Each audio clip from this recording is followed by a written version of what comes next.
আসসালামু আলাইকুম। শুভ সকাল। সকালের মিষ্টি আবহাওয়া, মাশাআল্লাহ।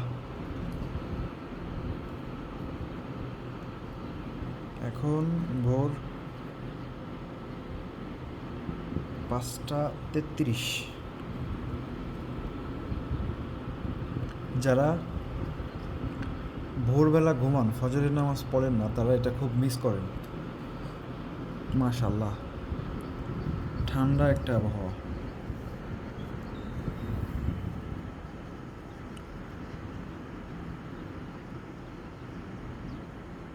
মাশাআল্লাহ।